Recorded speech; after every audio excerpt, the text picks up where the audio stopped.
Thank you everyone for taking the time to tune in today. Today's episode of The Topping Show is proudly sponsored by Topping Technologies. Topping Technologies is an IT value-added reseller and services company with a special proficiency in IT security. Heck, I see their founder at least twice a day. Gotta say he's quite handsome and brilliant. He's me, you see, that's the joke. If you're an IT leader or a business owner, you can reach out to the team at sales@toppingtechnologies.com.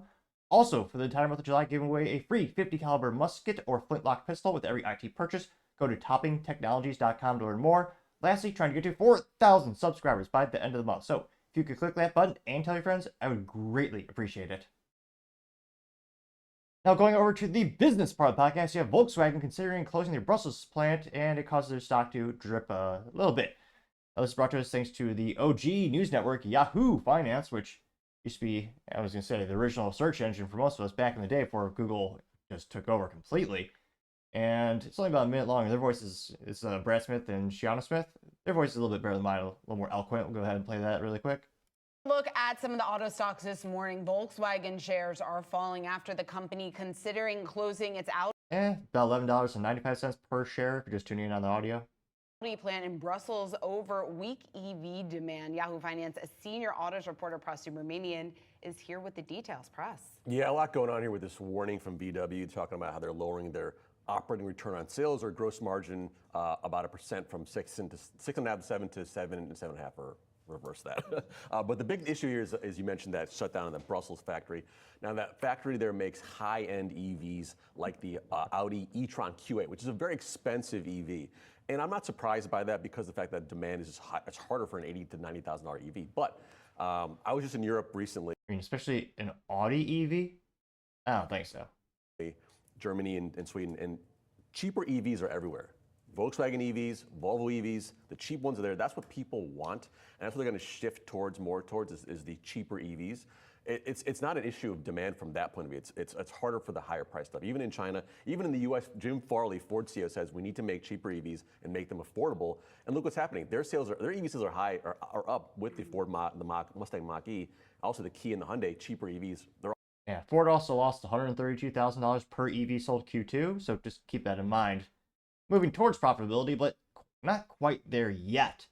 Now it comes to Volkswagen, I don't want to say they broke my heart, but they kind of feel like they kicked the enthusiasts to the curb when they recently decided, oh yeah, we're going to kill the Porsche Cayman, which was one of the best track toys bar none, starting right under $80,000, which is a lot of money, don't get me wrong, it's more than I can afford.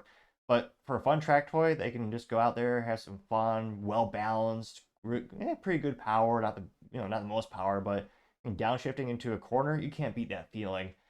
And they're going to kill that next year. They're going to bastardize it. They're going to turn it into an EV, which again you can't take to the track for a myriad of reasons. Not just because the charge time, you'd be there all day and maybe go I don't know 4 to 5 laps. I'm exaggerating just a bit, but they also don't have the infrastructure as well as the insurance policies, as well as the fire suppression technology at most plants to actually accommodate EV performance cars, if you want to debate if that is a real thing. Now, with Audi, the only people I know who are getting those Audi e-tron matchable things is there's a couple of folks talking about online about how the leases are so great they can't afford not to do it. Because the company is losing money on it. I don't know anyone who's actually purchased it. So, and again, the profit margins are not great. Again, over time, maybe it'll increase. It usually does when it comes to research development and new products. But yeah, Volkswagen, the CEO also admitted, oh yeah, we're no longer viable as a brand. That's something you usually admit to the public. And they also invested recently, was it 2 weeks ago, about $5 billion in Rivian, which will be interesting to see if they come out at the end of the tunnel at the end of the day. A lot of changes in the automotive community. It'll be interesting to see what happens to Volkswagen and if they close down that plant. Again, German manufacturing is not cheap, and it'd be a lot, really the EV influx from China is going to destroy a lot of businesses, I think. Even with all the tariffs that countries are slapping on it, they're still getting in the countries. And again, get that price point aggressive enough, it could conceivably be the point, even with the tariff, it doesn't really mark it up too much, relatively speaking.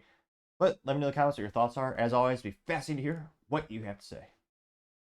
Thank you, everyone, for taking the time to tune in. Again, trying to get to 4,000 subscribers by the end of the month. So if you could click that button, I would greatly appreciate it. Also, leaving a thumbs up, thumbs down, or comment is a great way to give me some additional feedback, letting me know how I can make the show better and better. Lastly, don't forget to take the time to tell your family, tell your friends, tell your coworkers, heck, tell your enemies, tell anyone and everyone.